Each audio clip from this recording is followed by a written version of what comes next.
লিমন, দেখো শিফাকে ওর আব্বু বিয়ে দিতে চায়। এখন আমাদের কিছু একটা করতে হবে। কিন্তু আম্মু, আমি তো আপনার স্বপ্ন পূরণ করতে পারিনি। কিন্তু শিফার বাবা ওকে বিয়ে দিয়ে দিতে চায়, তা না হলে আমাদের সম্পর্কের কোনো মাধ্যম থাকবে না। আচ্ছা আম্মু, শিবার তো বিয়ের বয়স হয়নি, তাহলে আঙ্কেল কেন জোর করতেছে? এই শোনো লিমন, একদম তাকে আর আঙ্কেল ডাকবে না। আর এক সপ্তাহের তাকে আমি তোমার শ্বশুর দেখতে চাই। আমি এখন কিভাবে করবো এটা আম্মু? আর আমি তো এখনো কোনো চাকরিও করি না যে বাসায় গিয়ে বলবো আমি একে বিয়ে করব। লিমন, তুমি কি আমাদের সম্পর্কটা ঠিক রাখতে চাও? তাহলে কিছু একটা করতে হবে। আচ্ছা আম্মু, আপনি ভাবেন কি থেকে কি করা যায়। দেখি, আর তুমিও ভাবো। তবে আজকের ভেতর যা করার করতে হবে, প্ল্যান করো। আচ্ছা আম্মু, আমাকে ভাবতে দিন। তারপরে কল কেটে দিলাম আর ভাবতে লাগলাম, ও আপনারা তো কিছু বুঝতে পারছেন না যে কি থেকে কি হচ্ছে। তাহলে শুনুন, এতক্ষণ যার সাথে কথা বললাম ফোনে, সে হলো আমার মা, মানে আমার দ্বিতীয় মা। মানে তার সাথে আমার পরিচয় ফেসবুকে। সেখান থেকেই তার আর আমার ভালো সম্পর্ক হয়, এবং সেই থেকেই তার আর আমার ভেতর মা ছেলের সম্পর্ক, এবং সেই সাথে আমার সাথে তার ভালো পরিচিত হতে আমাদের মা ছেলের সম্পর্কটা ঠিক রাখতে তার মেয়ের সাথে আমাকে বিয়ে দেবে বলছে। যাই হোক, এখন আমার পরিচয়টা আগে দিয়ে নেই। আমি আতিক হাসান লিমন, অনার্স 2য় বর্ষে পড়ি। আমি পরিবারের ছোট ছেলে। এর আগে আমার 2 ভাই আছে, তাদের বিয়ে হয়ে গেছে, এবং ভাবিরা আমাদের ছোট ভাইয়ের মতো অনেক স্নেহ করে। বাবা একজন বিজনেসম্যান। যাই হোক, এখন গল্পে আসা যাক। ফোনটা কেটেই বন্ধুদের কল দিয়ে ওদের কাছে গেলাম। কি রে, তোকে এত চিন্তিত লাগছে কেন? ভাই, তোরা তো জানিস আমার শাশুড়ি আম্মুর কথা। জানি তো। তাহলে শোন ভাই, আমার যার সাথে বিয়ে হওয়ার কথা দিয়েছিল শাশুড়ি আম্মু, তার বিয়ে দিবে তাড়াতাড়ি। ভাই, আজকে আম্মু কল করে জানালো ওটা আজকের মধ্যেই কোনো একটা ব্যবস্থা করতে হবে। ভাই, তুই একটা কাজ কর, তোর ভাবিদের সাথে কথা বলে দেখ তারা কিছু করতে পারে কিনা। হ্যাঁ দোস্ত, তুই ভালো একটা বুদ্ধি দিয়েছিস। বলে ওর সাথে কোলাকুলি করলাম। তারপর ওদের সাথে হালকা কিছু কথা বলে বাসায় চলে আসলাম। পাশে এসে দেখি ভাবিরে টিভি দেখতেছে। আমি তখনই তাদের কাছে গেলাম। কি হয়েছে লিমন, তোকে এত বিচলিত লাগছে কেন? বল আমাকে সোনা ভাই। না মানে আসলে কি মানে করছিস? কি হয়েছে কি ভাই, খুলে বল। তোর এই চিন্তিত মুখটা দেখতে ভালো লাগতেছে না। ভাবি, আমার একটি হেল্প লাগবে, অনেক গুরুত্বপূর্ণ। আর কি হেল্প লাগবে তাই বল, শুধু দেখ আমরা কি করতে পারি। তারপর ভাবিদের বিষয়টা ঠিকভাবে খুলে বললাম। ব্যাপারটা খুব জটিল, তবে যখন আমার ভাই কথা দিয়েছে এটা তো করতেই হবে। দাঁড়া, আমি তোর ভাইকে বিষয়টা বুঝিয়ে বলতেছি, সে কিছু একটা করতে পারবে। তাহলে আমিও তাই করি। আর লিমন, চিন্তা করিস না, বিষয়টা আমরা দেখতেছি। আচ্ছা ভাবি। তারপর তারা দুজনই আমার 2 ভাইকে বিষয়টা বুঝিয়ে বলল, এবং কিছুক্ষণের মধ্যে ভাইয়ারা বাসায় চলে আসলো। কিরে লিমন, কি শুনছিস সব? এটা কি সত্যি? আমি নিশ্চুপ হয়ে মাথা নিচু করে আছি। কি হলো, কথা বলছিস না কেন? আমি এখনো নিশ্চুপ। তারপরে আচমকা 2 ভাই জোরে হেসে উঠল। আমি তখন মাথা উঁচু করে তাদের দিকে তাকালাম। কই, খুব ভয় পেয়েছিস? বোকা, আমরা তো মজা করে তোকে ভয় দেখিয়েছি। বিষয়টা আমরা দেখব, তুই শুধু ঠিকানাটা আন ঠিক করে। আচ্ছা ভাইয়া। দেখবো আমার ভাইয়ের কপালে কোনো রমণী আছে। ভাবি, আপনিও না, বলে দৌড় দিয়ে রুমে চলে আসলাম। আরে আরে, যাচ্ছিস কোথায়? দাঁড়া। আমি রুমে গিয়ে আমার শাশুড়ি আম্মুকে কল দিলাম। লিমন, কি কোনো ব্যবস্থা করতে পেরেছো? আম্মু, আমি এখনো কিছু করতে পারিনি, তবে আপনাদের বাসায় যাওয়ার ঠিকানাটা ঠিকভাবে বলুন। কেন? তারপর তাকে ভাইয়া ভাবিদের সাথে যা হয়েছে সব খুলে বললাম। ও, এই ব্যাপারে? আচ্ছা, এই নাও ঠিকানা। আচ্ছা আম্মু, তাহলে আমি ভাইয়াদের কাছে ঠিকানা দিয়ে দিই, তারা কি ব্যবস্থা করে দেখি। দেখো, তবে শোনো, তুমি আমার মেয়ে দেখবে। যদি তোমার আমার মেয়ে পছন্দ না হয় তাহলে বিয়ে করতে হবে না, কারণ আমি তোমাকে চাপ দিব না। এটা তোমার সারা জীবনের ব্যাপার। আমি তোমাকে আমার নিজের সন্তানের মতোই ভালোবাসি। আচ্ছা আম্মু শোনেন, আমি কি কখনো আপনার মুখের উপর কোনো কথা বলেছি? আর আমি দেখতেই যাব না। যদি দেখতে যাই তো আমার আম্মু দেখলেই হবে। আচ্ছা, তাহলে যাও, ঠিকানাটা তোমার ভাইয়াদের দাও। তারপর আমি কল কেটে ভাইয়াদের কাছে গেলাম। দেখি তারাও ভাবির একসাথে বসে আছে। কিরে, তুই এসেছিস? তোর জন্য অপেক্ষা করছিলাম। ঠিকানাটা জেনেছিস ঠিকমতো? হ্যাঁ ভাইয়া। ও তাহলে তো ভালোই হয়েছে। এখন মেয়েটার নাম বল, আর কিসে পড়ে? ওর নাম শিফা, ইন্টার প্রথম বর্ষে পড়ে এবার। কি এত ছোট? হুম, তাহলেই সংসার করতে পারবে ঠিক মতো। সেটা আপনাদের মানিয়ে নিতে হবে। আচমকা মা রুমে এসেই আমাকে ছাড়া কি গোপন মিটিং হচ্ছে শুনি তো? সবাই কিছুটা ভয় পেয়ে গেল মায়ের আচমকা আসাতে। কি হয়েছে? কি ভয় পাচ্ছিস কেন? তাহলে নিশ্চয়ই কোনো সমস্যা আছে, বল আমাকে কি সমস্যা? না মানে মা আসলে কি এরকম তোতলাচ্ছিস কেন? যেটা হয়েছে সেটা বল, তাহলে তো ভালোই হবে। আরে ও বলবে কি করে, তুমিই বলে দাও। মা আসলে হয়েছেটা কি? সব শুনলাম, তবে মেয়েটা একটু ছোট হয়ে গেল না? মা, ছোট হোক আর বড় হোক, লিমন যখন কথা দিয়েছে মেনে নাও। তা তো এমনিতেই মানবো, তবে একটু সাবধান। ছোট মেয়ে বয়স বাড়ার সাথে সাথে অন্য কাউকে ভালোবেসে ফেলতে পারে। আরে মা, ওরকম কোনো সমস্যা হবে না। আপনি একটু যে প্রবলেমটা আছে সেটা সলভ করেন। আচ্ছা দেখছি, এখন চলো সবাই খেতে চলো। তারপর সবাই খাবার টেবিলে গেলাম। টেবিলে গিয়ে দেখি আব্বু এসে গেছে। তারপর আমরা খেতে বসলাম। ভাবিরে সবাইকে খাবার দিয়ে তারাও বসলো। শোনো, আমার লিমনের জন্য একটা পাত্রী দেখতে যাব, পছন্দ হলে বিয়ে হবে। মা বলল বাবাকে উদ্দেশ্য করে, আরে লিমন তো এখনো ছোট, তুমি এত তাড়াহুড়ো করতেছো কেন? হ্যাঁ, আমি নিশ্চুপ, শুধু কথা শুনছি। না, আমি চাই আমার 3 ছেলের বিয়ে দিয়ে তাদের সুখে সংসার করতে দেখে যেতে চাই। তাই ঠিক, আমিও তো তা চাই। তবে লিমনের পড়ালেখাটা শেষ করতে দাও। না, তা হবে না। ওর বিয়ে দিব, তারপর লেখাপড়া করবে। কোথাও তো আর লেখা নেই বিয়ের পর আর লেখাপড়া করতে পারবে না। আচ্ছা ঠিক আছে, তোমার যা ইচ্ছে করো, তবে লিমনের মতামতটা ঠিক মতো নিয়ে নিও। হ্যাঁ, ওকে যা বলার আমি বলে দিয়েছি, দেখো না এখন তাই চুপ করে আছে। আচ্ছা ঠিক আছে, তাহলে কবে পাত্রী দেখতে যাচ্ছ? কালকে যেতে পারি, তবে তাও শিওর না, আগে কথা বলে দেখি। তারপর খাওয়া দাওয়া শেষ করে রুমে গেলাম। রুমে গিয়ে শাশুড়ি আম্মুকে কল দিলাম। আসসালামু আলাইকুম আম্মু। ওয়ালাইকুম আসসালাম। বাবা, কি অবস্থা ওইদিকে? ভালো আম্মু, আমার পরিবারের সবাই রাজি। এখন আপনি চাইলে আমার আব্বু আম্মু ও ভাইয়া ভাবি কালকেই চলে যাবে আপনাদের বাসায়। কি বলো, কিভাবে করলে তাদের রাজি? তারপর আমার বাসায় কিভাবে রাজি করালাম সব বললাম। ওহ তাই, তাহলে তোমরা কালকেই চলে আসো। আমি এইদিকে সব ঠিক রাখতেছি। বাবা, তোমাকে সরাসরি দেখতে খুব ইচ্ছে করছে। না আম্মু, আমি যাব না আপনার সামনে। আমি আপনার স্বপ্ন পূরণ করে তারপরে যাব। শোনো বাবা, আমি চাই এখন তুমি আমার সামনে আসো, তা না হলে আমি কষ্ট পাবো। আম্মু, আপনার কষ্ট পেতে হবে না। আমি আসবো, তবে কালকে না। একসাথে জামাই সেজে নিজের ছেলে হয়ে তারপর সামনে যাব। আচ্ছা বাবা, ঠিক আছে। আর কালকে তাদেরকে পাঠিয়ে দিবে, আমি এই দিকটা ম্যানেজ করতেছি। আচ্ছা আম্মু। তারপর ফোন কেটেই শাশুড়ি আম্মু আমার শ্বশুর মশাইয়ের কাছে গেলেন। আচ্ছা, তুমি মেয়েটাকে এত তাড়াতাড়ি বিয়ে দিতে চাচ্ছ কেন? কি করব বলো, আমি মেয়েটাকে ভালোই পদ্মাশালী তৈরি করতে পেরেছি আল্লাহর ইচ্ছায়। এছাড়া ওর দাদুর ইচ্ছে তার বড় নাতনির বিয়ে দিবে এবং তা সে দেখে মারা যেতে চায়। আচ্ছা, যা ইচ্ছা করো। কালকেই আমার একটা ছাত্রের মা বাবা শিফাকে দেখতে আসছে। কি বলো, তুমি এর ভিতর পাত্র পছন্দ করে রেখেছো? আচ্ছা, যা করো, আমার সমস্যা নেই। আমার তোমার প্রতি সম্পূর্ণ বিশ্বাস আছে। আচ্ছা, কালকে বিকেলে দেখতে আসবে ওরা। ওকে, আমি ব্যবস্থা করতেছি সব কিছুর। এদিকে আমি আম্মুদের সাথে কথা শেষ করে আমার নিজের আম্মুর কাছে ঘর থেকে বের হব, তখনই আম্মু আসলো আমার রুমে। কি রে, কোথায় যাচ্ছিস বাবা? এই তো আম্মু, আমি তোমার কাছেই যাচ্ছিলাম। আচ্ছা বল তাহলে বাবা। তারা কালকে যেতে বলেছে, তোমরা কি কালকে যাবে? কালকেই যাব। তবে বাবা, যা করার একটু সাবধানে করিস, তোকে নিয়ে অনেক চিন্তা হয় আমার। চিন্তা করো না আম্মু, সব ঠিক থাকবে। আল্লাহর কাছে দোয়া করো। বাবা, দোয়া তো অবশ্যই করি। মায়েরা কখনোই সন্তানদের জন্য বদদোয়া করে না। জি আম্মু, আর একটা কথা ছিল আম্মু। বল বাবা। আম্মু, মেয়েটা কালো হলেও তোমরা ওকে পছন্দ করবে, কারণ তুমি জানো আমি আমার শাশুড়ি আম্মুকে কথা দিয়েছিলাম, আর আমি ছোট থেকে ওকে বউ হিসেবে মানি।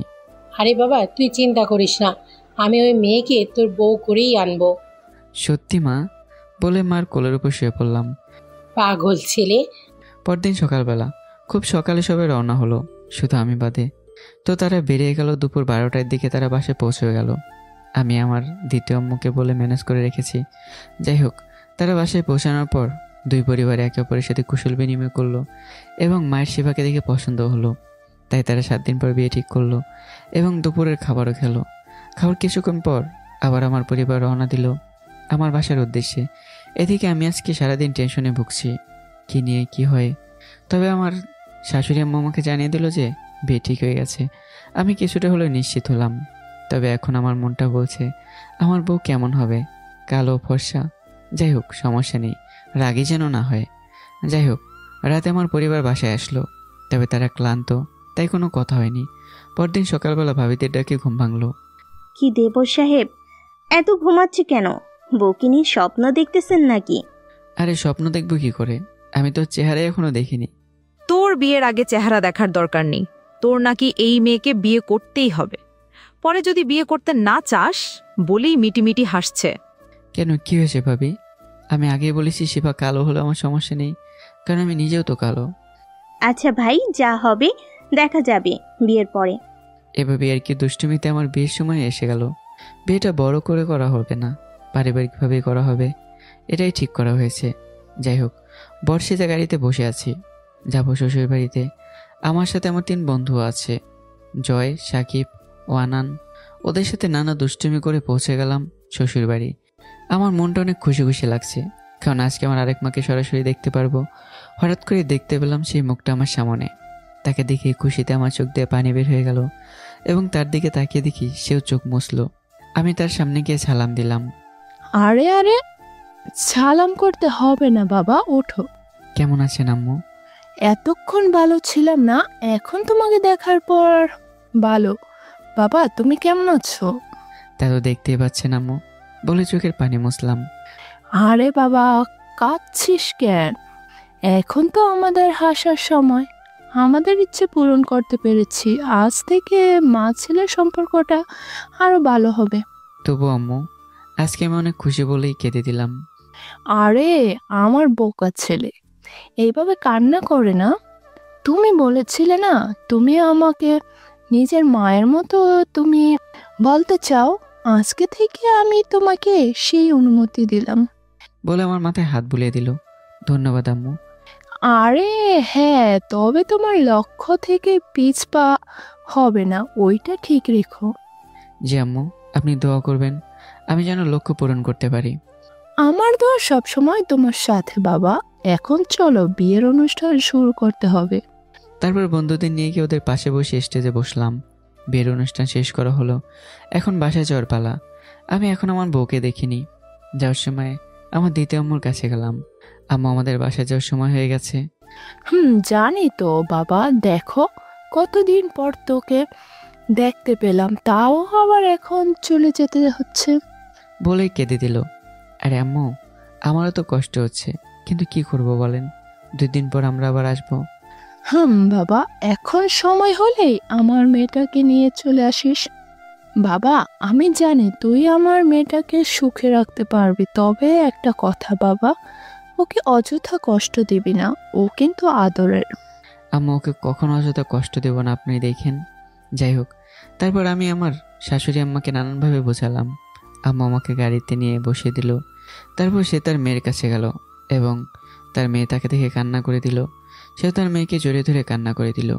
এই প্রথম আমি শিভাকে দেখলাম, তা আবার শুধু কাজল লেপটে যাওয়ার চোখ দুটো, সম্পূর্ণ মুখ দেখতে পারিনি। সম্পূর্ণ পর্দাশীল একটা মেয়ে। চোখ দুটো দেখে ওর মায়ে জড়িয়ে গেলাম। এদিকে আমার শাশুড়িকে বুঝিয়ে এনে আমার পাশে বসিয়ে দিল। তারপর আঙ্কেল মানে শ্বশুর আব্বা আসলো। সে এসে আমাকে নানাভাবে বুঝিয়ে দিল। আমরা বের হলাম আমাদের বাসার উদ্দেশ্যে। আমি গাড়িতে শিবার সাথে একটা কথা বলিনি, ও নিজেও বলেনি, হয়তো লজ্জার কারণে। আমিও লজ্জার সাথে কথা বলিনি। যাই হোক, বাসায় চলে আসলাম। আম্মু ভাবিরা আমাদের বারণ করলো, সাথে কিছু আত্মীয় স্বজনও ছিল। ভাবিরা শিবাকে নিয়ে গেল তাদের সাথে এবং বন্ধুরা এসে আমাকে নিয়ে গেল সাথে। কিরে দোস্ত, কথা বলছস ভাবির সাথে? আরে বেটা না, মুই তো লজ্জার সাথে কথাই বলতে পারিনি। ওরে আমার লজ্জাপতি রে শালা, তুই খুব ভাগ্যবান রে, এরকম একটা আম্মু পেয়েছিস যে তোদের মা ছেলের সম্পর্ক টিকানোর জন্য তার মেয়েকে তোর সাথে বিয়ে দিয়েছে। শোন তোরা, আমি এটাতে ভাগ্যবান ঠিকই, তবে তোদের আল্লাহ অন্য দিক দিয়ে ভাগ্যবানই করেছে। হয়তো তোর উপলব্ধি করতে পেরেছিস, আবার কেউ পারিসনি। দোস্ত, কথাটা ঠিক বলেছস। দোস্ত, কথাটা ঠিক বলছস। আচ্ছা, ভাবির মুখ দেখেছিস? না রে, দেখিনি, তবে ওর মায়াবী আখির মায়ে পড়ে গেছে। ইস, আমাদের লেখক সাহেব কথা বলে কিভাবে দেখছস? আচ্ছা, যাই হোক, আমাদের আর দূরের বন্ধুগুলোকে তো বিয়ের কথা জানালি না। পাগল নাকি আমি? যদি ওদের না জানিয়ে বিয়ে করি তাহলে ওরা আমাকে আস্ত রাখবে নাকি? তাই ওদের বুঝিয়ে বলেছি। ও, তাহলে ভালোই করছিস। আমি কিছু বলতে যাব তখনই ভাবিরা আসলো। কি দেব সাহেব, সারা রাত এখানে কাটাবেন নাকি? নাকি বাসর করার ইচ্ছে নেই? আসলে ভাবি, আমার না খুব ভয় করছে। তখন ভাবি বললো, আরে কিসের ভয়, বলে আমাকে হাত ধরে টানতে টানতে নিয়ে গেল বাসর ঘরের সামনে। ভাবি, একটা কথা ছিল। বল। ভাইয়াকে বলে আমার বন্ধুদেরকে একটা রুম দেখিয়ে দিবেন ওদের থাকার জন্য। সে ব্যবস্থা করব, আগে তুই রুমে ঢোক। বলে আমাকে রুমে ঢুকিয়ে দিল আর দরজা বাহির থেকে আটকে দিল। আমি রুমে প্রবেশ করলাম এবং বিছানার দিকে তাকিয়ে দেখলাম লাল রঙের একটা বেনারসি পরে মুখে ঘোমটা টেনে শিপা বসে আছে। সে আমার উপস্থিতি টের পেয়ে আমার কাছে এসে আমাকে সালাম করলো। আমি সালাম করতে বাধা দিলাম। তারপর সে সালাম করে উঠে বিছানায় গিয়ে বসলো। আমি সে একইভাবে দাঁড়িয়ে আছি, কি করব কিছুই বুঝতে পারতেছি না, খুব ভয় করতেছে। তবে শিপার দিকে তাকিয়েছিলাম, হঠাৎ করে দেখি শিপা ঘোমটা তুললো। তখন আমি আর মুখটা দেখলাম। মুখ দেখে তো আমি পুরো অবাক। আমার বউ এত সুন্দর হবে আমি ভাবতেই পারিনি, কারণ ভাবিরা যেভাবে আমাকে বলছিল, ওরে আমার প্রেয়সী, তোমার সাথে দিব না কারো তুলনা, তোমাকে চাই, তোমাকে নিয়ে করবো আমি নতুন জীবনের সূচনা। পড়ে গেছি তোমার মায়ায়, মনে জেগেছে অসংখ্য সুখের ভাবনা, হয়ে গেছে তোমাদের দিওয়ানা, করতে চাই ভালোবাসা লেনা দেনা, এটা আমার বউয়ের জন্য। যাই হোক, আমি ওর মায়াবী মুখটা দেখে ওর প্রেমে পড়ে গেলাম। আমার দিকে তাকিয়ে আছি, হঠাৎ দেখি বউ আমার উঠে দাঁড়িয়ে আঁচলটা কোমরে বেঁধে খাট থেকে নিচে নেমে এসে আমার কলার ধরলো। এ কি, তুমি এরকম করছো কেন? এই তো মুখ দিয়ে কথা বের হয়েছে, এতক্ষণ কি হয়েছিল? মানে কি হবে আবার? আমি কি করেছি? ন্যাকা, কিছু যেন বোঝে না। আমি তোমাকে আপনি করে বলতে পারবো না। জানো এই দিনটার জন্য কতদিন অপেক্ষা করেছি? আমি তোর কথা শুনে অবাক। তুমি আমার জন্য অপেক্ষা করছো মানে? হ্যাঁ, আমি আগে থেকেই জানতাম আম্মু যে কোনো দিন আমার সাথে তোমার বিয়ে দিবে, কারণ তোমার আর আম্মুর সব কথা মানে মেসেজ আমি লুকিয়ে লুকিয়ে দেখতাম, আর তখন থেকেই আমি তোমাকে স্বামী হিসাবে মানি। আর তাই আমি তোমার জন্য আম্মু যেভাবে বলতো আমি সেইভাবেই পদ্মাশীল তৈরি হয়েছি। তার মানে তুমি সব জানতে? হ্যাঁ, সব জানতাম, তবে তুমি এরকম ভীতু হবে ভাবিনি। কি? চুপ, একদম চুপ। এখন খাটে চলো, এখন আমরা বাসর করব। বলে হাত ধরে বিছানায় নিয়ে গেল। শিবা, আমার কিছু কথা বলার আছে। বলো। শিবা, আমার পড়ালেখা এখনো শেষ হয়নি, আর আমি চাই যতদিন আমার পড়ালেখা শেষ না হয় ততদিন তুমিও পড়ালেখা করো। তাই আমি চাই না এখন আমাদের ভিতর অন্য কিছু হোক। কিন্তু? কোনো কিন্তু না শিবা, আমি এটাই চাই। আচ্ছা, আমি তোমার সব কথা শুনবো, তবে আমাকে খুব ভালোবাসতে হবে। হ্যাঁ, ভালোবাসবো, তবে কিভাবে ভালোবাসবো? কিভাবে ভালোবাসবে মানে? আরে তো রাখছো কেন? রাখবো না তো কি করব? শোনো, আমি যা যা বলবো তোমাকে তাই করতে হবে। আজকে থেকে প্রতিদিন আমায় বুকে নিয়ে ঘুমাতে হবে। সময় হলেই আমার সাথে গল্প করতে হবে। মেয়ে বন্ধুদের সাথে কথা কম বলতে হবে। আরও অনেক কিছু পরে মনে পড়লে বলবো। আমি তোর কথা শুনে অবাক। মেয়েটা এত কথা বলে কি করে? এসব ভাবছি তখনই। কি হলো? কি ভাবতেছো? আমাকে হালকা ধাক্কা দিয়ে শিফা বলল, হ্যাঁ না কিছু না, হ্যাঁ খুব ভালোবাসবো তোমায়, তুমি আমার মনের রানী, তোমাকে নিয়ে আমার স্বপ্ন। আচ্ছা, তাহলে তুমি খুব ক্লান্ত, শুয়ে পড়ো, আমি তোমার বুকের উপর ঘুমাবো। তারপর আমি শুয়ে পড়লাম আর শিফা আমার বুকে শুয়ে পড়লো। গল্প করতে করতে ঘুমিয়ে গেলাম। পরদিন সকালবেলা দরজা ধাক্কানোর শব্দে ঘুম ভাঙলো। দেখি শিফা আমাকে আষ্টে পৃষ্ঠে জড়িয়ে ধরে ঘুমাচ্ছে। মুখটা সকালবেলা রোদে অনেক জলজল করছে। এর মধ্যে ঘুমও ভেঙে গেল। কি দেখছো এভাবে? তোমার মুখটা। তা তো দেখতেই পাচ্ছি।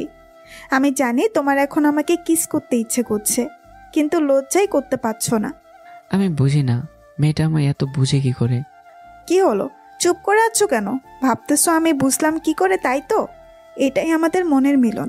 এখন আমাকে কিস করো তাড়াতাড়ি। না মানে থাক না এখন এটা। আমি জানি না, আমাকে এখন কিস করতেই হবে, না হলে ঘুম থেকে উঠতে দিব। এভাবেই জড়িয়ে ধরে ঘুমিয়ে থাকবো। তারপর বাধ্য হয়ে কপালে একটা ভালোবাসার স্পর্শ এঁকে দিলাম। এতে লজ্জা পেয়ে আমাকে জড়িয়ে ধরলো। তখনই আবার দরজায় নক পড়লো। এবার শিবাকে দরজা খুলে দিল। কি, তোদের ঘুম কেমন হলো? ভালোই হয়েছে ভাবি। ভালো তো হবেই। সরো তো দেখি লিমনের কি অবস্থা। তারপর শিবা লজ্জা পেয়ে সাইড দিল, আর ভাবিরা ভেতরে এসে আমার কাছে আসলো, আর শিবা চলে গেল ওয়াশরুমে। কি দেবর মশাই, কি অবস্থা? ঘুম ভালো হয়েছে তো? ভালো হবে না কেন, খুব ভালো হয়েছে। এখন বলেন আপনাদের কি শুনতে চাই? কিছু বলবো? শুধু কালকে রাতে কষ্ট করে বাসর ঘরটা সাজিয়েছি, তো এখন টাকা চাই। হ্যাঁ, কেন টাকা দিব? আমি বলেছি ঘরটা সাজিয়ে দিতে। না, হ্যাঁ, এখন তাড়াতাড়ি টাকা বের করো, না হলে তোমার ঘরের অবস্থা শেষ করে দিব। ইস, আমি পারবো না টাকা দিতে, আপনারা যা করার করেন। আচ্ছা তাহলে আর কি, তোমাকে ভালোভাবে বলেছিলাম, দিলে না, এখন তোমার এটা গেল। আমি ভাবির দিকে তাকিয়ে দেখি আমার মানিব্যাগ তার হাতে। আরে ভাবি, আমি টাকা দেব তো, আমার মানিব্যাগটা দিন। না না, আর দেওয়া হবে না ভাবি, আপনি দিবেন না। ভাবি প্লিজ দিয়ে দিন, এরপর থেকে আর এরকম করবো না। আচ্ছা ভাবি, আমার ভাইটা এত করে যখন বলছে দিয়ে দিন। আমিও তাই ভেবেছি। তারপর বড় ভাবি মানিব্যাগটা দিয়েই দুজনে হাঁটা শুরু করলো। আমি মানিব্যাগটা হাতে নিয়ে, আরে ভাবিরা কোথায় যান, টাকাটা নিয়ে যান। না থাক, তুই রাখ, আমাদের লাগবে না। না থাক, তুই রাখ, আমাদের লাগবে না বলে চলে গেল। তারপর আমি মানিব্যাগ চেক করে দেখি 1 টাকাও নেই। মানিব্যাগে 5,000 টাকা ছিল, দুজনেই নিয়ে গেছে। আহারে, আমার 5,000 টাকার চিন্তা করেন না, আমি আপনাদের এর থেকে বড় বাস দেব। এগুলো মনে মনে ভাবতেছি, তখনই শিবা ওয়াশরুম থেকে বের হলো। কি হলো, কি ভাবতেছো? আমার 5,000 টাকা শেষ। কেন, কিভাবে গেল? তারপর শিবাকে ঘটনাটা খুলে বললাম। এটা শুনে তো শিবা অনেক জোরে জোরে হাসতে লাগলো। আমি এর দিকে তাকিয়ে আছি, ওর হাসি দেখে মনটা ভালো হয়ে গেল। তোর মুখের হাসি যদি কেড়ে নিতে পারে আমার মন, তোর হাতটা আগলে রাখবো, হোক না আমার শত কষ্টের জীবন। শিবা হাসি থামিয়ে দেখে আমি ওর দিকে তাকিয়ে আছি, ও আরো লজ্জা পেল। এই, এভাবে তাকিয়ে আছো কেন? যাও ফ্রেশ হয়ে এসো। বলে হাত ধরে নিয়ে ওয়াশরুমে পাঠালো। তারপর আমি ফ্রেশ হয়ে বের হলাম।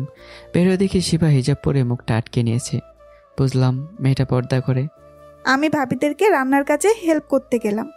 আচ্ছা যাও, আমাকে 1 কাপ চা করে দিও তো। আচ্ছা বলে রান্নাঘরে চলে গেল। আমি বসে বসে ফেসবুক চালাচ্ছিলাম। শিবা রান্নাঘরে যেতেই, কিরে শিবা মা, তুই রান্নাঘরে কেন? এই তো আম্মু, আপনাদেরকে হেল্প করতে চলে এলাম। এই না, তোর রান্নার দরকার নেই, তুই তো ছোট্ট একটা মেয়ে। আম্মু কি হয়েছে, একটু হেল্প করি, আমিও রান্না করতে পারি। আরে শিবা, আমরা আছি তো, দরকার নেই আজকে রান্না করার। কালকে থেকে করো। আম্মুকে কালকে থেকে আর রান্নাঘরে ঢুকতে দিব না, তার কাজ শুধু বিশ্রাম নেয়া আর বাবার সেবা করা। এই না না, আমি রান্না করব। উফ আম্মু, আর হবে না। একদম ঠিক বলেছো শিফা। আচ্ছা বাবা, ঠিক আছে, আজকে তো আমাকে রান্না করতে দে। আচ্ছা করেন আম্মু, আমাকে একটু চা তো করতে দিন। কেন কেন চা তুমি করবে? লিমন চেয়েছে বুঝি? আরে আরে, লজ্জা পেতে হবে না, না না, চা করে স্বামীকে খাও। তারপর শিবা নিজ হাতে চা বানালো এবং রান্না করে সবাইকে দিল। বা শিবা, তুই তো ভালোই চা বানাতে পারিস। চাটা অনেক ভালো হয়েছে। এটা লিমন খেলে একেবারে তোমার হাতে চায়ের ভক্ত হয়ে যাবে। যা, আপনারা কি যে বলেন। বলে লজ্জা মাখা মুখে চায়ের কাপ নিয়ে আমাদের রুমের দিকে হাঁটা শুরু করলো। এদিকে আমি বসে বসে চায়ের জন্য অপেক্ষা করছিলাম। তখনই শিবা চা হাতে আমার রুমে প্রবেশ করলো। এই নাও তোমার চা। হ্যাঁ দাও, তোমার আসতে তো লেট হলো কেন? বলে চায়ের কাপ হাতে নিলাম। আরে বইলো না, ভাবিদের সাথে দুষ্টুমি করে চা বানিয়ে তাদের দিয়ে তারপর আসলাম। ও আচ্ছা। বলে চায়ের কাপে চুমুক দিলাম। চাটা খেতে দারুণ হয়েছে, তবুও ভাবলাম ওকে একটু রাখিয়ে দেই। আর এটা কি চা বানিয়েছো? এটা কোনো স্বাদ হলো নাকি? কি বলো তুমি? সবাই তো বললো চা খুব ভালো হয়েছে। আরে তুমি যাও, এটা ভালো হয়নি, তুমি আবারও নতুন করে বানিয়ে নিয়ে আসো। তারপরে শিবা আমার দিকে হালকা রাগে মোড়ে তাকিয়ে চায়ের কাপটি হাতে নিয়ে কি যেন ভাবলো এবং চায়ের কাপ নিয়ে নিচে চলে গেল। আর এদিকে আমি ওকে রাগে সে লেভেলের খুশি। যাই হোক, আবারও ফোন টিপতে টিপতে শিবার জন্য অপেক্ষা করতে লাগলাম। কিছুক্ষণ পর শিবা আসলো। এই নাও তোমার চা। আরে চা এনেছো, দিলেই তো হয়, এভাবে জারি কেন দিচ্ছ? শিবা আমার দিকে একটু রাগি চোখে তাকালো, কিন্তু কিছু বললো না। চা খাওয়া শেষ করে আমি ভাবলাম অনেক রাগিয়েছি, এখন একটু প্রশংসা করে দেখি রাগ কমে কিনা। বাহ, এবারে চাটা তো খুব ভালো হয়েছে। শিবা একটু নরম হলো, কিন্তু হঠাৎ করে এসে আমার কলার ধরলো খুব রাগি চোখে। এ কি, তুমি এরকম করতেছো কেন? শুধু আমাকে দিয়ে কষ্ট করানোর ধান্দা, তাই না? মানে? মানে হলো এই চাই আগের চা, শুধু চাটুকু গরম করে এনেছি। আমি তোর কথা শুনে বোকা বনে গেলাম। কি হলো, চুপ করে আছো কেন এখন? না মানে কি ইয়ে করতেছো? আজকে তোমার খবর আছে, দাঁড়াও। বলে বালিশ হাতে নিল। পরিস্থিতি খারাপ হতে চলেছে জন্য কোনো উপায় খুঁজতেছি বাঁচার জন্য, কিন্তু আমাকে বালিশ দিয়ে মারতে চলেছে। শেষ পর্যন্ত কোনো উপায় না পেয়ে ওকে জড়িয়ে ধরলাম এবং একেবারে শান্ত হয়ে গেল শিফা। আমাকে রাগাও কেন এত, বলো তো? তোমাকে রাগাতে খুব ভালো লাগে আমার। রাগিও, দেখবো তোমার খবর আছে। আচ্ছা শিফা, আমি একটু ওয়াশরুম থেকে আসতেছি। আচ্ছা যাও। তারপর আমি ওয়াশরুমে গেলাম। ফ্রেশ হয়ে বের হয়ে দেখি শিফা কান্না করতেছে। এ কি, তুমি কান্না করছো কেন? তুমি আমাকে ক্ষমা করে দাও, আমায় বেশি রাগ উঠে গেছিল, যার জন্য তোমার সাথে এমন করেছি। আরে বোকা, এতে ক্ষমা চাওয়ার কি আছে? আমি কি কষ্ট পেয়েছি নাকি? ইসলামী স্বামীকে আঘাত করা হারাম। আমি তোমাকে নিয়ে জান্নাতে যেতে চাই। আঘাত? যদি দুষ্টি মিষ্টিতে কষ্ট পায় তাহলে আল্লাহ কিছু মনে করেন না। এবার শান্ত হও। তখনই নিচ থেকে আম্মু ডাক দিল খেতে। শিফা নিকাব পরে নিল এবং আমরা নিচে গেলাম। নিচে গিয়ে দেখি ভাবিরাও নিকাব পরা। এ কি, আজকে সত্যি আমাদের পরিবারটা ইসলামিক পরিবার লাগতেছে। আমার নতুন মেয়ে এসে আমাদের পরিবারকে নতুন রূপ দিয়েছে। হ্যাঁ, একেবারে বলেই শিফার মাথায় হাত বুলিয়ে দিয়ে আমি গিয়ে চেয়ারে বসলাম। দেখি ভাবিরা দাঁড়িয়ে আছে। এ কি ভাবি, আপনারা দাঁড়িয়ে আছেন কেন, খাবেন না? আজ থেকে আমাদের বাড়িতে পুরুষদের খাওয়ার পরে মহিলারা খাবে, তা না হলে ওদের নিকাব খুলে খেতে হবে, যাতে পর্দা ঠিকভাবে হবে না। ও তাহলে ঠিক আছে আম্মু। তারপর খাওয়া দাওয়া শেষ করলাম এবং শিফাদের খাওয়া শেষে 9টা বাজে। শোন লিমন, তোর শ্বশুর বাড়ি থেকে লোক আসতেছে তোদের নিতে। তারা দুপুরে খেয়ে তোদের নিয়ে চলে যাবে। ও, তারা কি রওনা করেছে? 1.5 ঘন্টা লাগবে। ও, তাহলে তো তারা আগে রওনা দিছে। তোদের কাপড় চোপড় গুছিয়ে নিস। আচ্ছা বলে উপরে চলে গেলাম। শিপু আমার পিছু পিছু আসলো। তোমার কি কি লাগবে বলো, গুছিয়ে নিচ্ছি। তুমি গুছিয়ে নাও তোমার ইচ্ছে মতো। আচ্ছা বলে গোছাতে লাগলো। 2 মিনিট পর, আচ্ছা আমি গুছাচ্ছি, আমাকে একটু হেল্প করলে কি হয়? আমি কিভাবে হেল্প করব? কিচ্ছু করতে হবে না, আমাকে পেছন থেকে জড়িয়ে ধরতে তো পারো। আমি পারবো না, তুমি তাড়াতাড়ি গোছাও। ওকে, লাগবে না। বলে মন খারাপ করে কাপড় গোছাতে থাকলো। মন খারাপ দেখে আর থাকতে পারলাম না, চলে গেলাম ওর কাছে। গিয়ে পিছন থেকে জড়িয়ে ধরলাম। এই কি, তুমি জড়িয়ে ধরছো কেন? ছাড়ো। আরে রাগ করছো কেন? আমি তোমাকে জড়িয়ে না ধরে থাকতে পারি বলো? রাগ করে না লক্ষ্মীটি। এখন কাজ শেষ হওয়ার পরেও জড়িয়ে ধরে থাকতে হবে, এটাই তোমার শাস্তি। ওকে আমার পিচ্ছি রাগি বউ। তারপর শিবার কাজ শেষ হওয়ার পর কিছুক্ষণ জড়িয়ে ধরে থাকলাম। এই ছাড়ো এখন আমায়, নিচে গিয়ে কাজে হেল্প করতে হবে ভাবিদের। আর একটু থাকি না। প্রথমে তো ধরতেই চাওনি, এখন আবার ছাড়তে চাইতেছো না? বলে জোর করে ছাড়িয়ে দৌড়ে পালিয়ে নিচে চলে গেল। আমিও নিচে গেলাম ওর পিছু পিছু। তারপর ভাইদের কাছে গিয়ে বসে কথা বলতে লাগলাম। অনেক আত্মীয় স্বজন আছে। আরও 5 মিনিট পর আমার বন্ধুরা আসলো। তারপর আমি ওদের নিয়ে ছাদে চলে গেলাম আড্ডা দিতে। তারপর ওদের সাথে হাসাহাসি করে আড্ডা দিতে লাগলাম। কিছুক্ষণ পরে বড় ভাইয়া কল দিল আমাকে। হ্যাঁ লিমন, কোথায় তুমি? এই তো ভাইয়া, ছাদে এসছি একটু বন্ধুদের সাথে। ও, তাহলে নিচে নেমে এসো, তোমার শ্বশুর বাড়ি থেকে মানুষ এসে পড়েছে। ওকে ভাই, আসতেছি বলে ফোন কেটে দিলাম। কি রে, কি হলো, যেতে হবে কেন? এই চল, নিচে যেতে হবে, আমার শ্বশুর বাড়ি থেকে লোকজন এসে পড়েছে। ও আচ্ছা, তাইলে চল। তারপর আমি ওদের নিয়ে নিচে চলে আসলাম। গিয়ে দেখি আমার শ্বশুর মশাই এসেছে। শিপা এসে আমার পাশে দাঁড়ালো। আমরা তাদের সামনে গিয়ে সালাম দিলাম, আরও নানানভাবে কথাবার্তা বলে কুশল বিনিময় করলাম। শিপার বাবাকে দেখে কান্না শুরু করে দিল। আরে বোকা মেয়ে, কাঁদে কেন?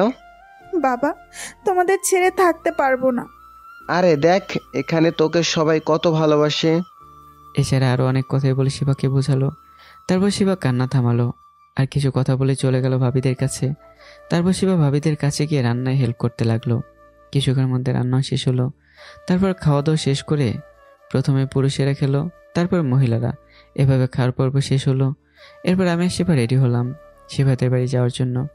নিচে আসলাম, পরিবারের সবার থেকে দোয়া নিয়ে বের হলাম শ্বশুর বাড়ির উদ্দেশ্যে। সন্ধ্যার সময় পৌঁছে গেলাম। গাড়ি থেকে নেমে দেখি দরজার সামনে অনেকে দাঁড়িয়ে আছে, সাথে আমার শাশুড়িও আছে। শিফা এসে আমার হাত ধরলো এবং সাথে আরও একজন দৌড়ে এসে আমার সামনে দাঁড়ালো। সে হলো আমার একমাত্র শালিকা জিম। দুলা ভাই কেমন আছেন? আলহামদুলিল্লাহ, তুমি? আমিও ভালো। আমার বোন আপনার হাত ধরে আছে সবার সামনে, আপনার লজ্জা করে না? ওই চুপ থাক, আমি আমার স্বামীর হাত ধরবো তাতে তোর কি? ওই আমার সাথে একদম রাগ দেখাবি না, তুই জানিস তোর থেকে আমি রাগী বেশি। ওরে আল্লাহ, কি বলো তুমি? শিফার থেকেও বেশি রাগী? তাহলে তো আমার মতো আর একজনের জীবন তেজপাতা হবে। ওই কি বললা তুমি? আমি তোমার জীবন তেজপাতা কবে করেছি? আরে না না, তা বলিনি। তুমি রাগো কেন? তুমি তো আমার শোনা বউ। আরে কি টুরু লাভ। ওই জিম থামো, লিমনকে ভিতরে আসতে দাও। আর শিফা, তুমি নিয়ে আসো ওকে। আচ্ছা। তারপর শিফা আমাকে বাড়ির ভিতর নিয়ে এলো। আমি আমার শাশুড়ির কাছে গিয়ে সালাম দিলাম, সেও সালাম নিল। কেমন আছো আব্বু? আলহামদুলিল্লাহ আম্মু, এখন বলতে গেলে একটু বেশি ভালো, কারণ আমি আপনার মেয়ের কাছে এসেছি। আপনি কেমন আছেন? আমি ভালো। আমার মেয়েটা যে পরিমাণ রাগী, তোমাকে কিছু করেনি তো? না আম্মু, সত্যি কথা বলতে আমাকে খুব ভালোবাসে। ওর রাগগুলো আমার খুব ভালো লাগে। আব্বু, আমার অর্ধেক কলিজা তোমার কাছে, কিন্তু দেখে রেখো। রাখবে। শুধু ছেলের সাথেই কথা, আমার সাথে একটু কথাও বললা না?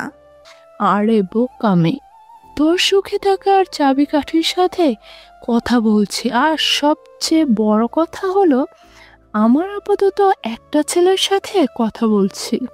বলেই জড়িয়ে ধরলে শিফাকে। শিফাও জড়িয়ে কেঁদে দিল। মা, তোমাদের ছাড়া থাকতে ভালো লাগে না?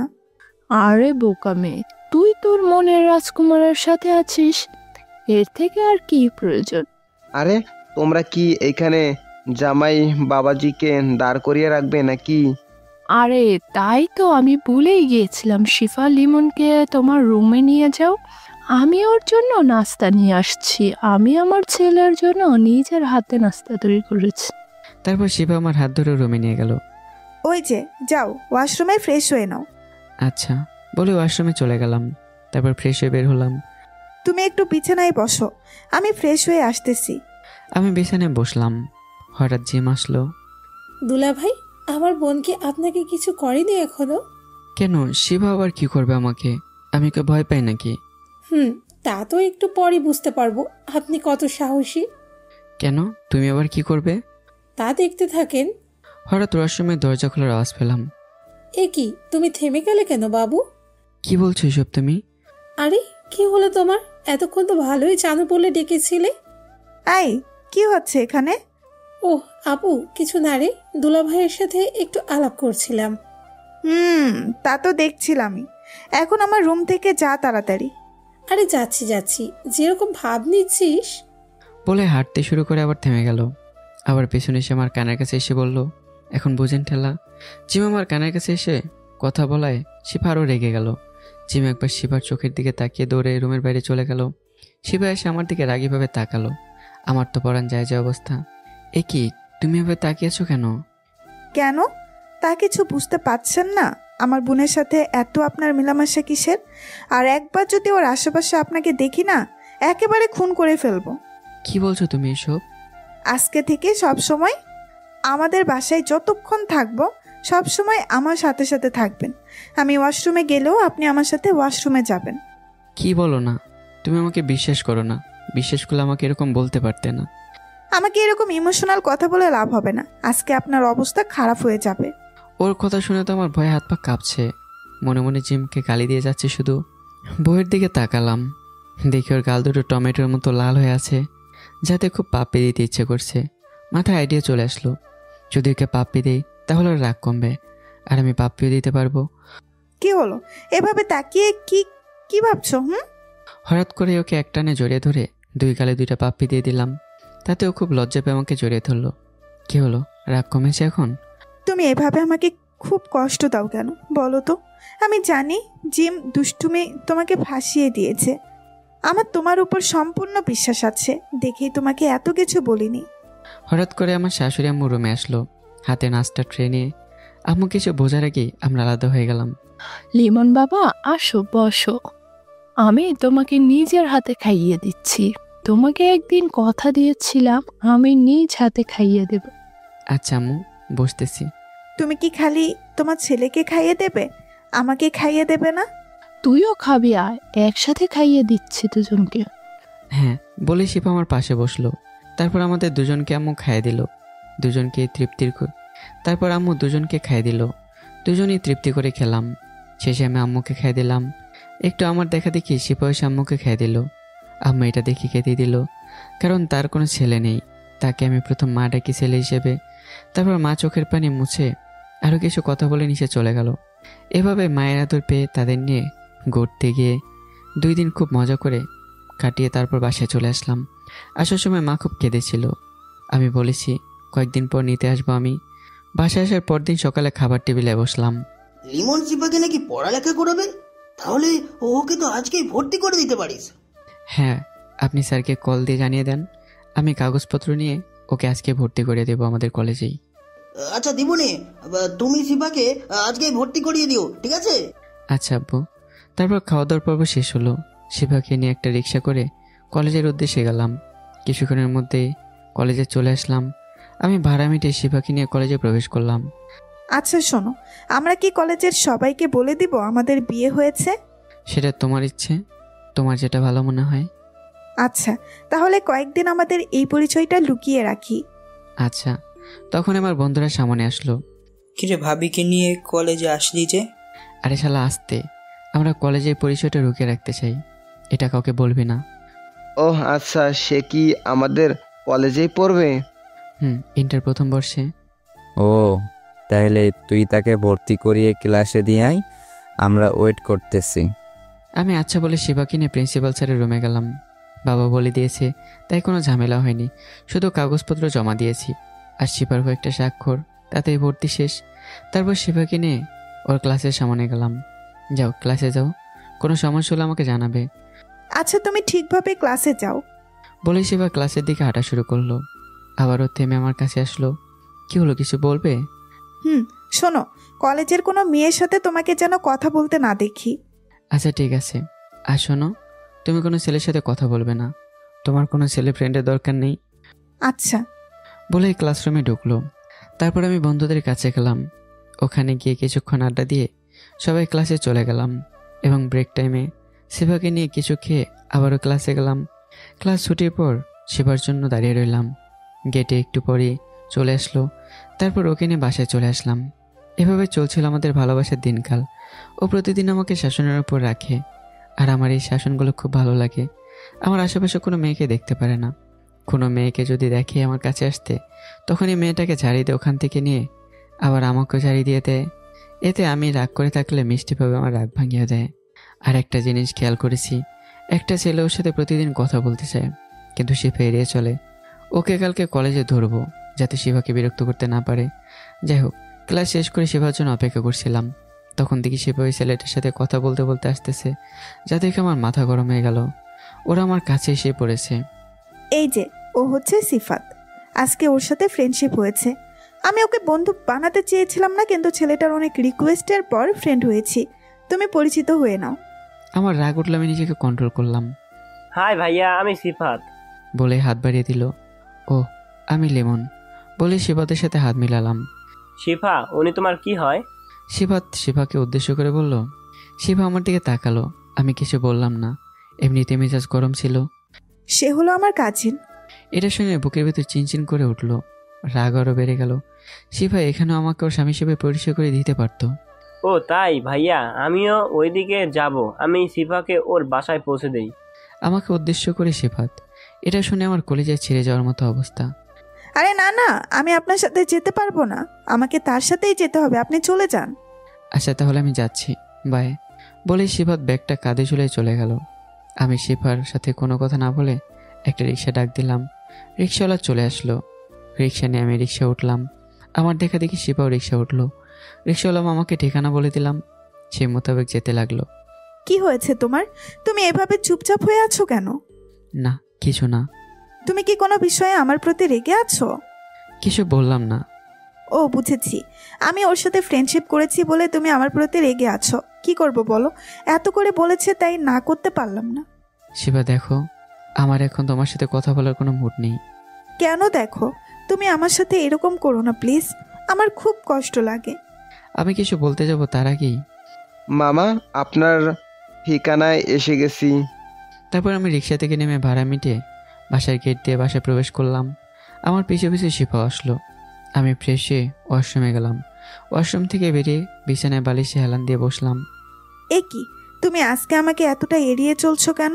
দেখো, আমি ওর সাথে সামান্য ফ্রেন্ডশিপ করেছি। শিফা, তুমি এখান থেকে যাও। একটু খারাপ লাগলো, আমার জন্য এখনো কিছু খাইনি। যাই, ওকে কিছু খেয়ে আসি ভেবে রুমের দিকে হাঁটা দিলাম। রুমের কাছে গিয়ে আবার মনটা খারাপ হয়ে গেল, কারণ রুমের কাছে গিয়ে শুনি ও কারোর সাথে কথা বলতেছে, এবং সেটা যে শিফা তা বুঝতে পেরেছি। আমি দরজায় নক করলাম। ও দরজা খুলে আমাকে দেখে জড়িয়ে ধরলো। কোথায় গিয়েছিলে তুমি? জানো আমার কত চিন্তা হয়েছিল, কতগুলো ফোন দিলাম তাও ধরলে না, এত রাগ কেন তোমার? আমি ওকে বুক থেকে সরিয়ে দিলাম। কি হয়েছে? তুমি নাকি ওর সাথে বন্ধুত্ব রাখবে না? তাহলে ওর সাথে তোমার এত কথা কিসের? আরে ওরে কল দিতে মানা করি নাই, তবুও কল দেয়, কি করব বলো? কেন, ব্লক করা যায় না নাকি? আরে ব্লক করলে কেমন দেখায়, তার চেয়ে ওর সাথে কথা কম বলবো তাহলেই তো হয়। আমি কোনো কথা না বলে বিছানায় গিয়ে বসলাম। তারপর ফোন বের করে টিপতে লাগলাম। শিবা আমার কাছে আসলো। কি হলো, তুমি কিছু না বলে চলে আসলে যে, আর এখন ফোন টিপতেছো কেন? যাও ফ্রেশ হয়ে আসো, আমি তোমার আর আমার খাবার রুমে নিয়ে আসছি। না থাক, লাগবে না আমার খাবার, আমি নিচে গিয়ে খেতে পারবো। আচ্ছা তাহলে নিচে আসো, আমি খাবার রেডি করতেছি। থাক, তাও লাগবে না, আপনি নিজেরটা খান, আমি আমারটা নিয়ে খেতে পারবো। আমি বুঝতে পারছি না এই বিষয়টা নিয়ে এত রিয়্যাক্ট করার কি আছে, এখন আমাকে তুমি থেকে আপনি করে বলতেছো। আপনি আমার সামনে থেকে জানতো, তাড়াতাড়ি খাবার খেয়ে নিন। আমি শিওর আপনার বন্ধু কল দেবে একটু পরে, যার জন্য আপনি আপনার স্বামীকে খাবার খেয়ে দিতে গিয়েও না খেয়ে কথা বলতে গেছেন। এবার শিবা ওর আসল ভুলটা বুঝতে পারছে। দেখো, আমি খুব দুঃখিত, আমি বুঝতে পারিনি। আর এতে ক্ষমা চাওয়ার কি আছে? আমি কি কিছু বলেছি? যান, খাবার খেয়ে নিন, একটুবার কল দেবে বলে ওয়াশরুমের দিকে হাঁটা দিলাম। তারপর আমি ফ্রেশ হয়ে নিচে গিয়ে দেখি শিবা খাবার নিয়ে বসে আছে। আসো এখন বসো, আমি খাইয়ে দিচ্ছি। আমি ওর কথার কোনো উত্তর না দিয়েই অন্য এক প্লেটে খাবার নিয়ে খেতে শুরু করলাম। শিবা একটু কষ্ট পেল, তারপর শিবাও খেতে শুরু করলো। আমার খাওয়া শেষ, আমি রুমে গিয়ে শুয়ে পড়লাম। শিবাও গুছিয়ে রুমে আসলো, দেখে আমি শুয়ে আছি। শিবা এসে শুয়ে আমাকে পিছন থেকে জড়িয়ে ধরলো। আমি শিবাকে সরিয়ে মাঝখানে একটা কোলবালিশ দিয়ে দিলাম। শিবা কোলবালিশ সরিয়ে আমাকে যেই জড়িয়ে ধরতে যাবে, তখনই শিবার ফোনে একটা কল আসলো। অনেককে ভেবে ফেলেছেন কে এটা? হ্যাঁ, আপনাদের ধারণাই ঠিক, শিবাতি কল দিয়েছে। শিবা কল কেটে দিল, আবারও শিবাত কল দিল। এবার শিবা রিসিভ করলো। কি হয়েছে, এই রাতে ফোন দিয়েছেন কেন? আরে এরকম বলছে কেন? তোমাকে কি ফোন দিতে পারি না নাকি? তবে এই কিছুক্ষণ আগে কথা বললাম, এখন আবার কি হলো? তোমার সাথে কথা বলতে ইচ্ছে করছিল তাই কল দিলাম। ও আচ্ছা, বলে শিবা বারান্দায় চলে গেল। আমি অবাক চোখে শিবার দিকে তাকিয়ে আছি, কিন্তু আমার দিকে কোনো খেয়ালই নেই। খুব কষ্ট হচ্ছে। শিবাকে যে কিছু বলবো তাও পারছি না, কারণ আমার শাশুড়ির কাছে আমি প্রতিজ্ঞাবদ্ধ যোগে কষ্ট দেব না। যাই হোক, ঘুমও ধরতেছে না। প্রায় 1 ঘন্টা হয়ে গেল, শিবা আসেনি। তখন আমি ঘুমিয়ে গেলাম। এরই মধ্যে আপনাদের একটা কথা বলতে ভুলে গেছি। বিকালে শাশুড়ি আম্মা কল দিয়েছিল, সে আর তার ভাইপো কালকে সকালে আসবে একসাথে আমাদের সাথে এসে কলেজ করে বাসায় যাবে। কিন্তু এই শিবাকে জানাতে মানা করেছে, কারণ তাকে যে সারপ্রাইজ দেবে অবশ্যই এটা আমার শাশুড়ি আমার আব্বু আম্মুকে জানিয়েছে, তবে তাদেরকে বলতে মানা করেছে। যাই হোক, ঘুমিয়ে গেলাম। সকালবেলা উঠে দেখি 7টা বেজে গেছে। শিবা আমাকে জড়িয়ে ধরে শুয়ে আছে। তার মানে শিবা এখনো ঘুম থেকে ওঠেনি, আর এখনো নামাজও পড়েনি। এই 6 মাসে এই প্রথম হলো, এর মাঝে কখনো শিবার নামাজ মিস হয়নি। তার মানে এখন শিবা খারাপের পথে যেতে চলেছে। ওকে এখন যে করেই হোক আমাদের আটকাতেই হবে। যাই হোক, এখন শিবাকে আমার বুক থেকে সরিয়ে আমি উঠে ফ্রেশ হয়ে আমার শাশুড়ি আম্মুকে আনতে গেলাম।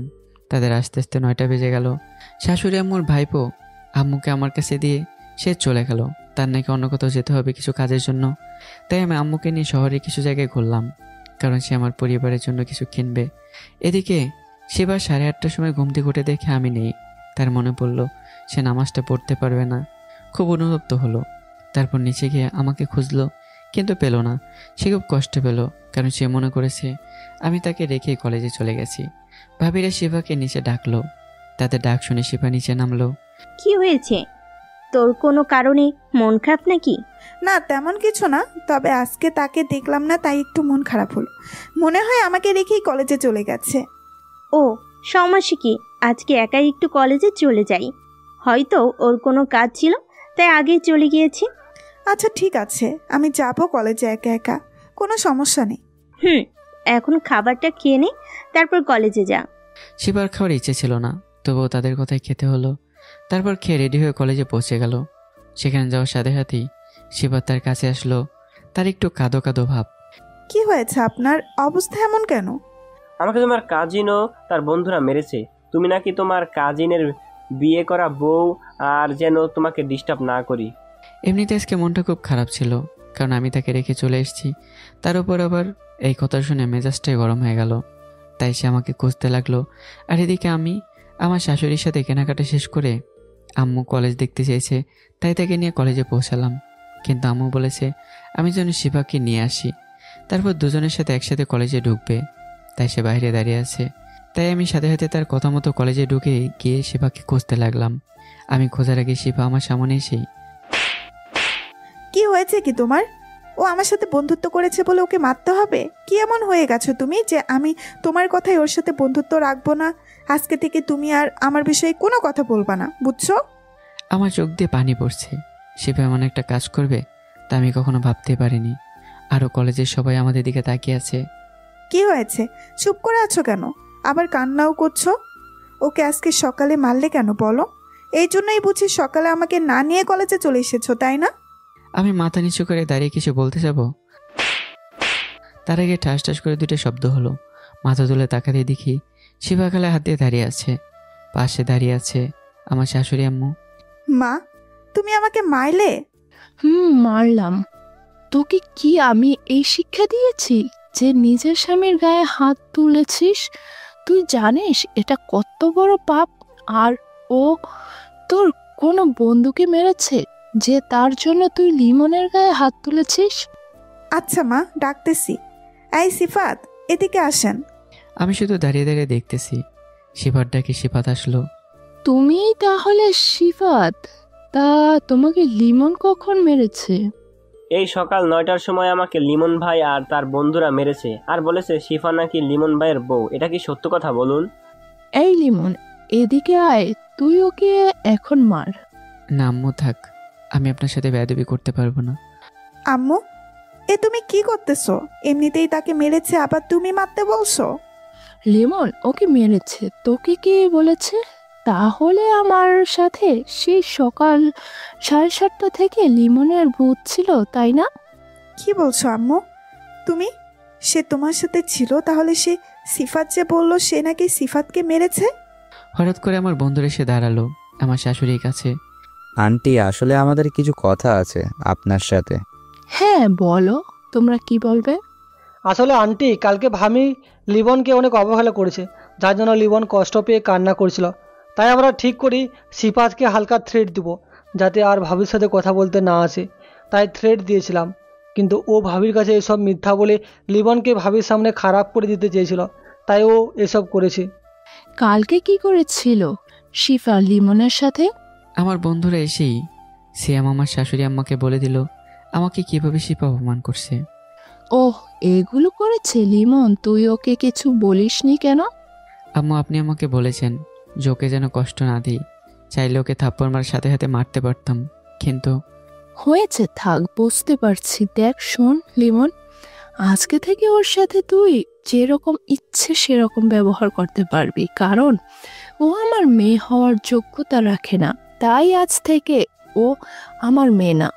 আম্মু কি বলছো এইসব? আমি না জেনে বুঝে করেছি।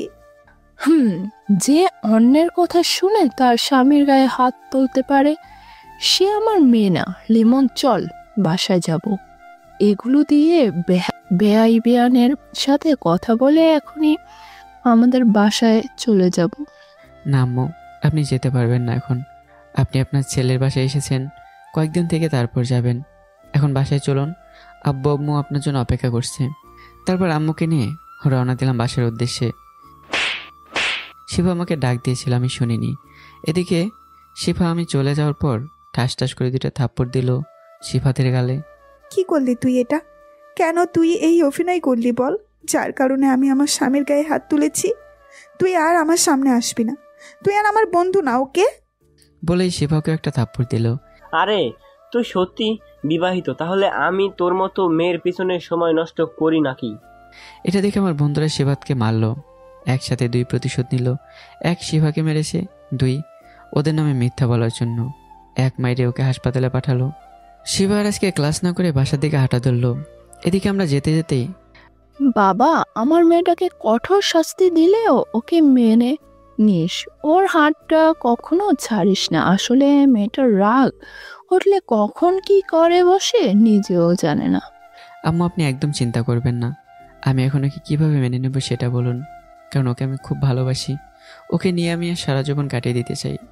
শোন বাবা, তুই ওকে একটা বুদ্ধি দিল। আচ্ছা আম্মু, আমি এভাবেই করবো ওর সাথে। এভাবে কথা বলতে বলতে বাসায় চলে আসলাম।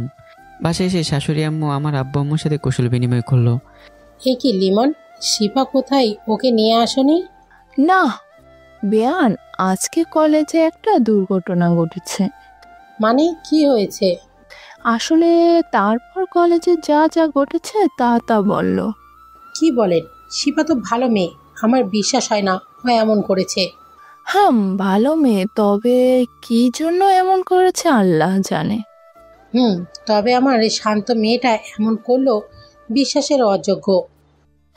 এখন ওকে শাস্তি দিতে হবে, আমাদেরকে এই বিষয়ে সাহায্য করতে হবে। তবে এতে যদি আমার মেয়ের কিছু হয় না তাহলে আপনার খবর আছে বলে দিলাম, কারণ আমার মেয়ে 3টা আমাকে খুব ভালোবাসে।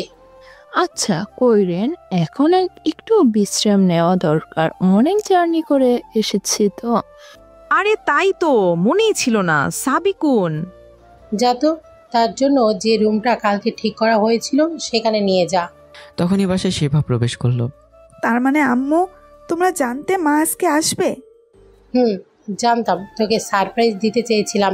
সারপ্রাইজটা কেমন হয়েছে? আচ্ছা আমি রুমে যাই, আমার কথা শুনতে ভালো লাগছে না মা। তুমি আমাকে রুমে নিয়ে চলো, এটা শিফাকে। আচ্ছা আন্টি চলুন। তারপর আমার শাশুড়ি আম্মু চলে গেল রুমে। শিফা সেটা বুঝতে পেরে কষ্ট পেল। এমনিতে কতদিন পর তার মা আসলো, এসে তার সাথে কথা বলছে না। আচ্ছা, তুমি আমাকে কলেজে একা রেখে আসলে কেন? শিফা আমাকে উদ্দেশ্য করেই।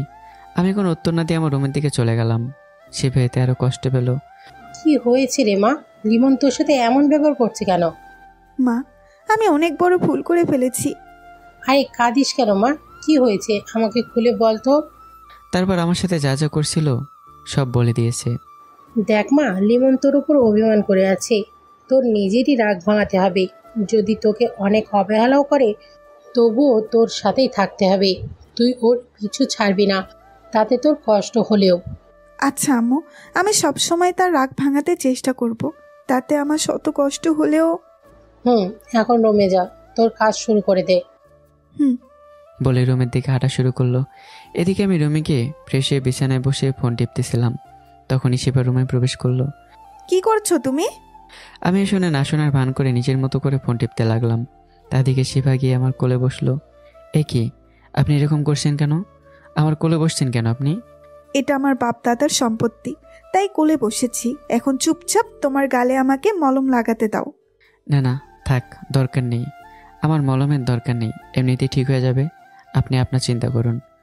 তুমি কেন আমার সাথে এরকম করছো? দেখো, আমি বুঝেছি আমার ভুল হয়ে গেছে, অনেক বড়। প্লিজ ক্ষমা করে দাও আমাকে। আমি আর কখনো কোনো ছেলের সাথে বন্ধুত্ব করব না। দেখুন, আপনি আজকে থেকে যা ইচ্ছে তাই করতে পারবেন। আমি আপনার উপর কোনো সময় কোনো প্রকার অধিকার ফলাবো না, আপনার কোনো বিষয়ে কথা বলবো না। তুমি আমার ওই কথাটা শুনে প্রচুর রেগে আছো, তাই না? আমি আর কখনো এসব কথা বলবো না। তুমি আমাকে মারো, আমি তোমাকে মেরেছি, তবুও রাগ করে থেকো না। আমি আর কখনো এরকম ব্যবহার করব না, প্লিজ। বলেই কেঁদে দিল। আমার খুব কষ্ট হচ্ছে ওর জন্য, ওর কান্না দেখে। তবে ওকে বোঝাতে হবে প্রিয়জনের অবহেলা কতটা কষ্টের হয়। তাই ওর কান্না না দেখার জন্য রুম থেকে বেরিয়ে গেলাম। তারপর আমার শাশুড়ির রুমের দিকে গেলাম তার সমস্যা হচ্ছে কিনা সেটা জানতে। পিছনে তাকে দেখি শিপা আমার পিছু পিছু আসছে। আমি শাশুড়ির রুমে ঢুকে গেলাম। শিপা যে ঢুকতে যাবে তখনই, ওই কানেই দাঁড়া, তুই রুমে ঢুকবি না। তুই আমার মেয়ে হওয়ার যোগ্যতা রাখিস না, তাই বাইরে থাক। এবার শিপা কেঁদে দিল। মা, আমি আর কখনো এরকম করব না। আমাকে ক্ষমা করে দাও। আমি অনেক বড় ভুল করে ফেলেছি। তোর ওই কান্নায় আমার একটু কষ্ট হবে না। যে তার স্বামীর গায়ে হাত তুলতে পারে তার জন্য আমার কষ্ট কখনো হবে না। আমার বড় ভুল হয়ে গেছে, ক্ষমা করে দাও। কি করলে তুমি আমাকে আবার আগের মতো আদর করবে বলো? তোমার ছেলেও এখন আমাকে অবহেলা করছে। এভাবে থাকলে আমি মরে যাব মা। আচ্ছা ঠিক আছে, তোকে একটা শর্ত দিলাম, যা তুই যদি তোর স্বামীর মনের কষ্টটা একবারে মুছে দিতে পারিস, সেদিন থেকে আমি তোকে আবার আমার মেয়ের মতো ভালোবাসবো। না হলে কখনো পাবি না আমার কাছ থেকে ভালোবাসা। তা তো আমার এমনিতেই করতে হবে। তোমার ছেলেকে আমি অনেক ভালোবাসি। তোমার ছেলেটাও আমাকে ক্ষমা করছে না। আমি কি অনেক বড়ই ভুল করে ফেলেছি? করেছিস। এটা শুনে শিবা রুমে গিয়ে কাঁদতে লাগলো। আমি শাশুড়ির খোঁজখবর নিয়ে নিচে চলে গেলাম। সেখানে আড্ডা দিয়ে খেতে বসলাম। খাওয়ার পর সেখান থেকে বাইরে গেলাম, কারণ আজকে বিকেলবেলা সবাই মিলে ঘুরতে যাব। তাই সবাইকে আগে থেকে বেরোতে হলো, কারণ হালকা দূরে ঘুরতে যাব তো। যাই হোক, সবাই মিলে ঘুরতে গেলাম। আস্তে আস্তে রাত 10টা বেজে গেল। বাসায় পৌঁছালাম। বাসায় পৌঁছে দেখি সবাই বসে আছে। কি হয়েছে, সবাই এখানে বসে আছে কেন? কি হয়েছে মানে? আমার মেয়েকে সেই দুপুর থেকে কিছু খায়নি, রুমে দরজা বন্ধ করে বসে আছে। আমার মেয়ে যদি কিছু হয় তাহলে খবর আছে বলে দিলাম। আচ্ছা আমি দেখতেছি, খাবারটা দাও আমাকে, আমি ওকে খাওয়ানোর ব্যবস্থা করতেছি। যা, এই নে খাবার। তারপর আমি খাবার নিয়ে রুমের সামনে গিয়ে দরজায় নক করলাম, কিন্তু খুললো না। এই দরজাটা খুলুন, আমার প্রচুর ঘুম পাচ্ছে, আমি ঘুমাবো। এমা আমার কণ্ঠ শোনার সাথে সাথে দরজা খুলে দিল। তুমি কোথায় গিয়েছিলে? এত রাত পর্যন্ত কেউ বাইরে থাকে? তাছাড়া আমাকে একটু জানাওনি। ফোন দিলাম তাও ধরলে না। দেখুন, আপনার তো কথা শোনার ইচ্ছা আমার নেই। আজকে থেকে আপনি আপনার মতো, আমি আমার মতো থাকবো। আসছে বললেই হলো নাকি? আরেকদিন এত রাত করে বাসায় আসলে নাক ফাটিয়ে দিব ঘুষি মেরে। তোমার হাতে খাবার কেন? আপনি নাকি খাবার খাননি এখনো, তাই আমার হাত দিয়ে খাবার পাঠালো। অবশ্য আমার আনার কোনো ইচ্ছে ছিল না, কিন্তু মায়ের জোরাজোরিতে আনতে হলো। এবার সে খুব কষ্ট পেল। আমার হাতে খাবার দেখে একটু খুশি হয়েছিল, কিন্তু আমার কথা শুনে আবারও মন খারাপ করে ফেললো। তো আনলে কেন খাবার? আমি তো খাবো না, আমার ক্ষুধা নেই। হ্যাঁ তা তো দেখতেই পাচ্ছি। চোখ লাল কেন আর ফেস শুকনো শুকনো লাগছে, এতেই বোঝা যাচ্ছে ক্ষুধা আছে নাকি নেই। আসছে, বুঝছে তাহলে আমাকে খাইয়ে দিলেই তো খেয়ে নেই। আপনাকে খাইয়ে দেওয়ার কোনো ইচ্ছেই নেই আমার।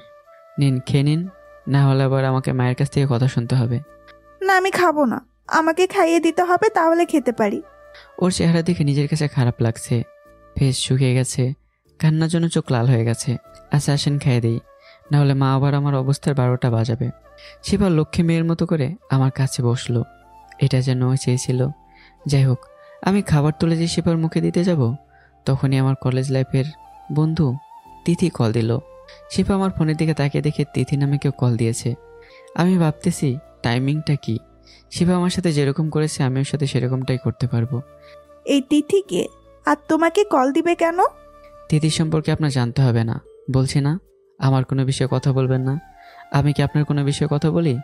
বলেই কলটা ধরলাম। হ্যাঁ জানু বলো, বলেই ফোনটা নিয়ে বারান্দার দিকে গেলাম। হ্যাঁ জানু, কি অবস্থা? একেবারেই ভুলে গেছো আমাকে। আপনারা ভাবছেন আমি আর তিথি এভাবে কথা বলছি কেন? আসলে আমরা অনেক ভালো বন্ধু। তবে ওই হিন্দু, আমি মুসলমান, আমরা সবসময় এভাবেই কথা বলি। অবশ্য তিথির বয়ফ্রেন্ডও আছে। যাই হোক, আরে বলিস না, আমার বউ তোদের একদম ভুলিয়ে দিয়েছে, কোনো মেয়ের সাথে কথাই বলতে দেয় না। মানে তুই বিয়ে করেছিস, আমাকে জানাসনি? কিভাবে পারলি এটা? আরে জানো রাগ করছো কেন? বিয়েটা কিসের জন্য করতে হয়েছে সময় নিয়ে বলবো না, অনেক ঝামেলার ভিতরে আছি। আরে যে জন্য ফোন দিলাম সেটাই বলা হলো না। আমি তোদের কলেজে ট্রান্সফার করে ভর্তি হয়েছি। আমাদের পরিবারের সবাই এখন আবার এখানে থাকবো। কালকে কলেজে দেখা করব। তাই? তাহলে তো ভালোই হলো। কালকে সব বলবি আমাকে। এখন বউয়ের কাছে যা। কালকে সকালে কথা হবে হুম। বলে ফোনটা কেটে দিল। তারপর আমি রুমের দিকে যেতেই দেখি শিবা বিছানায় শুয়ে কান্না করছে। এই যে আপনি খাবারটা খেয়ে নিন, নাহলে মা বকবে আমায়। থাক, তার দরকার নেই। খাবার তুমি খেয়ে নাও, বলবা আমিও খেয়ে নিছি, মা আর তোমাকে বকবে না। এই উঠতে বলছি, তাড়াতাড়ি উঠুন। সাথে সাথে শিবা উঠে বসলো ভয়ে। উঠেছেন ভালো, এখন হাত দিয়ে খেতে বসুন তাড়াতাড়ি। না, আমি খাবো না, আমাকে খাইয়ে দিতে হবে, আর বলতে হবে ওই তিথি মেয়েটার সাথে কথা বলবেন না। আমি যা ইচ্ছে তাই করবো, এখন আপনি খেয়ে নিন। বলছি না খাবো না, আমাকে খাইয়ে দিতে হবে। বাচ্চাদের মতো কান্না শুরু করলো। আরে কান্না করছেন কেন, তাড়াতাড়ি খেয়ে নিন। না, আমি খাবো না, আমাকে খাইয়ে দিলেই আমি খাবো, না হলে না। বলে আরো জোরে কান্না করতে লাগলো। আরে কান্না থামান তো, ধুর। আচ্ছা নিন, আমি খাইয়ে দিচ্ছি। এবার শিবা কান্না থামালো। তারপর বাধ্য হয়ে ওকে খাইয়ে দিলাম। শিবা প্লেট নিচে রেখে আসলো। এসে দেখে আমি সোফায় শুয়ে আছি। এই কি, তুমি সোফায় শুয়ে আছো কেন? আসো বিছানাতে। ঠিকই আছে, এখন ঘুমাবো। না থাক, আমি আজ থেকে এখানেই ঘুমাবো। কেন এমন করছো আমার সাথে? তুমি যদি আমাকে জড়িয়ে না ধরো তাহলে ঘুমাতে পারি না। আমি জানি অনেক বড় ভুল করেছি, তবে আমাকে কি ক্ষমা করা যায় না? এখন আপনার বাজে কথা শোনার টাইম নেই, আমাকে ঘুমাতে দিন। বলে চোখ বন্ধ করলাম। এক চোখ আস্তে করে খুলে দেখি শিবা বিছানায় বসে কাঁদছে। কাঁদো কাঁদো, কালকে আমার কি পরিমাণ কষ্ট দিয়েছো তা তোমাকে বুঝতে হবে। এসব ভাবতে ভাবতে কখন যে ঘুমিয়েছি বুঝতে পারিনি।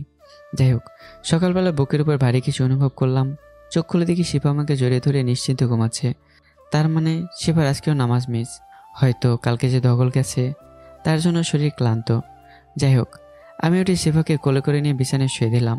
তারপর আমি ফ্রেশ হয়ে নাস্তা করে বের হলাম কলেজের উদ্দেশ্যে, কারণ তিথি আসবে, ওর সাথে কথা বলতে হবে। আমি কলেজে পৌঁছে গেলাম। তিথি আসলো, আসার সাথে সাথেই মারা শুরু করলো। এ কি, মারছিস কেন? কুত্তা, তুই বিয়ে করেছিস আমাকে জানাসনি, তোকে তো আজকে মেরে ফেলবো। আর যেন রাগ করছো কেন? আমি বলছি দাঁড়াও, কিসের জন্য বিয়েটা করতে হলো? এসব জানু বলে আমাকে গলানো যাবে না। আগে তোর কাহিনী শুনি, দোষ থাকলে তুই শেষ। আচ্ছা শোন, তারপরে আমি বিয়েটা কিভাবে হলো এবং কালকের কাহিনী সব বললাম। সরি দোস্ত, তুই কালকে কতটা কষ্ট পেয়েছিস, এখন আবার বউকেও কষ্ট দিচ্ছিস। তাতে তোর হেল্পও লাগবে। মানে কি হেল্প? হ্যাঁ, তুই আমার জিএফ, তোকে সেই অভিনয়টা করতে হবে ভালোভাবে, জানো? হারামি, মেয়েটাকে কষ্ট দিবি এত? তবে সাবধানে কাজ করিস, ও আবার যেন কিছু করে না ফেলে। তা তুই আমার উপর ছেড়ে দে, ও এমন কাজ কখনোই করবে না। ও জানে আত্মহত্যা মহাপাপ। এভাবে প্ল্যান করছিলাম। অন্যদিকে শিবা ঘুম থেকে উঠে দেখে ও বিছানায়। ওর মনটা ভালো হয়ে গেল, কারণ ও বুঝে গেছে আমি ওকে কোলে তুলে বিছানায় এনে শুয়ে দিয়েছি। কিন্তু ফ্রেশ হয়ে নিচে নেমে দেখে আমি নেই, তাই মনটা আরও খারাপ হয়ে গেল। ভাবি, আমার উনি কোথায়?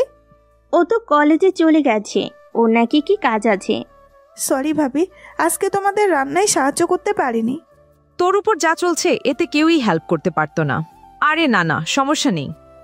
ভাবি। তাড়াতাড়ি খেয়ে কলেজে যা, না হলে ক্লাস করতে পারবি না। তা তো যেতেই হবে। ও নিশ্চয়ই ওই তিথির সাথে দেখা করতে গেছে, ওই তিথিকে আমি খাইছি। যাচ্ছি। তারপর শিবা তাড়াতাড়ি হালকা খেয়ে রেডি হয়ে কলেজের উদ্দেশ্যে বের হলো। কলেজে পৌঁছে দেখে আমি একটা মেয়ের সাথে কথা বলছি এসে এসে। এটা দেখে ওর রাগ চরম পর্যায়ে চলে গেল। ও তাড়াতাড়ি আমাদের কাছে চলে আসলো। এই, তুমি আমাকে ফেলে কলেজে চলে আসলে কেন? আর এই মেয়েটাকে? আরে আপনি কখন আসলেন, আর আমি আপনাকে নিয়ে আসতে যাব কেন? আমাকে নিয়ে আসবে না মানে? আর এই মেয়েটা কে? এ হলো আমার জানু, তিথি। আসুন পরিচিত হয়ে নিন। এটা শুনে শিপার মন খারাপ হয়ে গেল, চোখে পানি টলমল করছে। এখন বৃষ্টির মতো মনে হয় ঝরবে। আমার পরিচিত হতে হবে না। এই শুনুন, আপনাকে যেন আর পাশে না দেখি। কেন? তুমি কে যে আমাকে এসব বলছো? এসব বলার সাহস তুমি কোথায় পেলে? আপনি কি জানেন আমি কে? আমি আপনার যার পাশে দাঁড়িয়েছেন আমি তার বউ। ও আর তো তোমাকে ভালোবাসে না, ও এখন আমাকে ভালোবাসে। তাই বেশি বাড়াবাড়ি না করে এখান থেকে চলে যাও। মানে নিয়ে এসব কি বলছে? সত্যিই কি তুমি আমাকে আর ভালোবাসো না? এটাই সত্য কথা। যে তার স্বামীকে অন্যের কথায় থাপ্পড় মারতে পারে, সবার সামনে অপমান করতে পারে, সে যখন স্ত্রী হওয়ার যোগ্যতা রাখে না, তাই এখন থেকে আমার থেকে দূরে থাকবে। আমি এখনো তোমাকে ভালোবাসি না, আমি এখন তিথিকে ভালোবাসি। প্লিজ এরকম ভাবে আমাকে কষ্ট দিও না, আমার সত্যি খুব খারাপ লাগতেছে। প্লিজ আমি তোমার পায়ে ধরছি সবার সামনে, তুমি প্লিজ আমাকে আর কষ্ট দিও না। বলে পায়ের কাছে বসে পড়ল। ওঠ, নিজের মান সম্মান নষ্ট করতে হবে না সবার সামনে। যা এখান থেকে, চলে যা, আর আমার পা ছাড়। প্লিজ আমাকে ক্ষমা করে দাও। আমি আর তোমাকে যতক্ষণ ক্ষমা না করবে ততক্ষণ আমি তোমাকে ছাড়বো না। আমি পাশে তাকিয়ে দেখি সবাই অবাক নয়নে তাকিয়ে আছে। তারপর তিথি আমাকে কানে কানে বলে, অনেক হয়েছে লিমন, এখন ক্ষমা করে দে। আর তোর বউটা কিন্তু অনেক মিষ্টি। আচ্ছা তাহলে রাতে দেখব। শিওর আমি বাসায় গেলেও পিছন পিছনে বাসায় যাবে, আর এখানে রাখার দরকার নেই। তুই ক্লাস কর, কালকে দেখা হবে। আচ্ছা তাহলে বাই, কালকে দেখা হবে। আর ওকে সামলে নিস, কষ্ট দিস না আর। অনেক কষ্ট পেয়েছে মেয়েটা। আচ্ছা বলে ওখান থেকে চলে আসলাম। পেছনে তাকিয়ে দেখি শিফা আমার পেছন পেছনে আসতেছে, তাই আমি একটা রিক্সা নিলাম। শিফা বলতে গেলে একটু হালকা দৌড় দিয়ে রিক্সার কাছে চলে এসে রিক্সায় উঠে গেল। এই কি, আপনি রিক্সায় উঠলেন কেন আমার সাথে? চুপ, একদম চুপ, মুখ দিয়ে যেন কোনো কথা বের না হয়। বলে আমার হাত ধরে কাঁধে মাথা দিল। আমি সরিয়ে দিতে চাইলাম, কিন্তু সরাতে দিল না। এখানে বসে একদম সিনক্রেট করবে না। সিনক্রেট করলে আমি লোকজনকে জড়ো করব বললাম। তুমি আমাকে জোর করে রিক্সায় উঠে খারাপ কাজ করার চেষ্টা করেছো। কি? আমি এবার এটা কখন করলাম? করনি সেটা তো তুমি জানো, আমি জানি, কিন্তু লোকে তো আর জানবে না। লোকজনের গণধোলাই খেলে বুঝবে কি মজা। এখন চুপচাপ থাকো, আমাকে একটু শান্তি দাও, আর নিজেও ফিলিংসটা নাও। কি মেরে বাবা, কিভাবে ভাসিয়ে দিতে পারে? ওর কথা শুনে আর কোনো কিছু বললাম না, ওকে ওর মতো থাকতে দিলাম। আমিও ফিলিংস নিতে থাকলাম। যতই হোক, পাশে বউ, প্রিয়জনের পাশে বসে হাতে হাত রেখে কাঁধে মাথা রেখে যে কি অনুভূতি, সেটা যে করবে সে বুঝবে, তা না হলে কেউ বুঝবে না। অবশ্য আমিও জানি এটা কেমন। যাই হোক, এভাবে বাসায় পৌঁছালাম। বাসায় গিয়ে সবার সাথে কথা বলে রুমে গেলাম। শিবাও একইভাবে কথা বলে আমার পিছু পিছু রুমে আসলো। আমি ফ্রেশ হতে ওয়াশরুমে প্রবেশ করলাম এবং ফ্রেশ হয়ে বের হলাম। তারপর শিবা গেল ওয়াশরুমে। আমি এরপরকে নিচে চলে আসলাম সবার কাছে। তারপর আজকে কলেজে যা যা ঘটেছে সবাইকে বললাম। সবাই মেনে নিতে বলল, আর আমারও আর কষ্ট দিতে ইচ্ছে করতেছে না। যাই হোক, মেয়েটাকে তো আমি ভালোবাসি। বয়সে খুব ছোট, সামান্য একটু ভুল হতেই পারে, তবে আমার মনে হয় না আর এরকম ভুল কোনো সময় করবে বা করতে পারে। আমাকে কষ্ট দিয়ে নিজের কাছেই খুব খারাপ লাগে, তাই ভাবলাম আজকে রাতে ওকে মেনে নেব। শুধু এতটুকু অবহেলা করব, কষ্ট দেব। যাই হোক, শিবাকে নানাভাবে কষ্ট দিতে থাকলাম, বললাম, এবং অনেকটা সময় অবহেলাও করলাম। সেই জন্য শিবা এখন পর্যন্ত খায়নি। রাত হয়ে গেল, আমি একটু বাইরে গিয়েছিলাম। এইমাত্র বাসায় প্রবেশ করলাম। এবার মেনে নেওয়ার পালা। হাতে খাবার নিয়ে পৌঁছে গেলাম রুমে। তুমি খাবার খাওনি কেন? শিবা আমার কথা শুনে শোয়া থেকে উঠে বসলো। কি বললে তুমি? আবার বলো তো। তুমি আমাকে তুমি করে বলছো? সত্যি বিশ্বাস হচ্ছে না। তুমি খাবার খাওনি কেন তাই বলো। তাড়াতাড়ি খাবার খেয়ে নাও। না, আমি খাবো না। খাবার না খেলে কারো কিচ্ছু চাই আসে না, মারা গেলেই বা কি। চুপ, একদম চুপ। চুপ করে উঠে খেতে বসো। তুমি কি জানো তুমি খাওনি? আমিও কিন্তু এখন পর্যন্ত খাবার খাইনি। তুমি না খেলে আমিও খাবো না। যদি আমাকে কষ্ট দিতে চাও তাহলে না খেয়ে থাকতে পারো। বলো কি করবে? বলো। অন্যদিকে ফিরে রইলাম। কিছুক্ষণ পর দেখি শিবা হাত দিয়ে খাবার নিয়ে আমার মুখের সামনে ধরলো। নাও খাও। মেয়েটা এত কষ্ট পেয়েছে, তবু আমি কষ্ট পাচ্ছি ভেবে সবার এক পানি করে আমার মুখের সামনে খাবার ধরলো। খাবার মুখে নিলাম, তারপরও ওকেও খাইয়ে দিলাম। এভাবে খাওয়ার পর্ব শেষ হলো। তারপর শিবা প্লেটগুলো নিচে রেখে রুমে চলে আসলো। এসে দেখে আমি বসে আছি। আজকে তোমার সোফায় শোয়ার দরকার নেই, তুমি খাটে ঘুমাও, আমি সোফায় শুতে যাচ্ছি। বলে সোফার দিকে হাঁটতে ধরলো একটা বালিশ নিয়ে। আমি ওর টান দিয়ে আমার বুকের কাছে নিয়ে আসলাম। তোমার কোথাও যেতে হবে না, তুমি আমার বুকেতেই ঘুমাবে। শিবা তো অনেক খুশি হলো। কি এমন হলো যে তুমি আমাকে এত আদর করছো? সারাদিন তো আমাকে কষ্ট দিলে। এতটুকুতে এত কষ্ট তোমার? তুমি যে আমাকে দিয়েছো তা কিছু না। আমাকে ক্ষমা করে দাও। আমি আর জীবনে তোমার সাথে এরকম করব না, আর কোনো ছেলের সাথে কথা বলবো না। আরে আগের সব কিছু বাদ দাও। এখন থেকে আমরা আবার নতুন করে শুরু করব, যাতে থাকবে শুধু রাগ, অভিমান, ভালোবাসা। এটা শুনেই শিবা আমাকে জড়িয়ে ধরলো। আর কষ্ট দিবে না তো আমাকে? আমি তোমাকে ছাড়া বাঁচবো না। তোমার কষ্টগুলো আমার হৃদয়ে গেঁথে যায়, খুব খারাপ লাগে আমার। না, আর কখনো কষ্ট দেব না। আর তুমি এমন কোনো কাজও করো না যাতে আমি কষ্ট পাই। তবে তিথি আপু বললো কেন তুমি আমাকে এখন ভালোবাসো না? আরে বোকা, ওটা তো দুষ্টুমি করে বলেছে। তাহলে তিথি আপুর সাথে তোমার কোনো সম্পর্ক নেই? আরে বোকা না, ও আমার খুব পুরনো বন্ধু। ও আমাদের শহরে এসেছে, তাই কাল রাতে কল দিয়েছিল। আর আমাদের কলেজে ভর্তি হয়েছে, সেজন্য আগেই ফোন করে যেতে বলেছিল। ও তাহলে কালকে কলেজে আপুর সাথে একটু কথা বলাই দিও, তার কাছ থেকে ক্ষমা চেয়ে নেব। হুম। আমি আর আজকে থেকে কলেজে যাব না। কলেজে গেলে আবার কোনো ঘটনা ঘটতে পারে, লেখাপড়া করব না। আর তার থেকে আমি বাসায় থাকবো, মাকে সাহায্য করব আর সংসার চালাবো। আচ্ছা, তোমার ইচ্ছে। আমরা একটা বেবিও নিব। বলে লজ্জায় মুখ ঢাকলো। না না, ওটা করা যাবে না। কিন্তু কে শোনা কার কথা। ডুব দিলাম ভালোবাসার অতল সাগরে। পরের দিন সকালবেলা কলেজে গেলাম শিফাকে নিয়ে। তারপর তিথির সাথে কথা বলে দিলাম। দুজনে ভালোই মিশে গেল। আর তিথিকে বলে গেছি, শিফা আমি তো আর কলেজে আসবো না, তুমি দেখবে তোমার জানো বন্ধুকে, যেন অন্য কোনো মেয়ের দিকে সে যেন না তাকায় আর কথা যেন না বলে। তারপর বাসায় গেলাম। বাসায় গিয়ে শাশুড়ি আম্মু আমাদেরকে একসাথে দেখে খুশি হলেন। কয়েকদিন পর তিনি চলে গেলেন। এভাবে আমাদের দুষ্টি মিষ্টি রাগ অভিমান নিয়ে কাটতে থাকলো আমাদের সংসার জীবন। তো বন্ধুরা, কেমন লাগলো দুষ্টি মিষ্টি গল্পটি কমেন্ট করবেন। নতুন গল্পে তৈরি থাকবেন, ভালো থাকবেন, সুস্থ থাকবেন। আল্লাহ হাফিজ।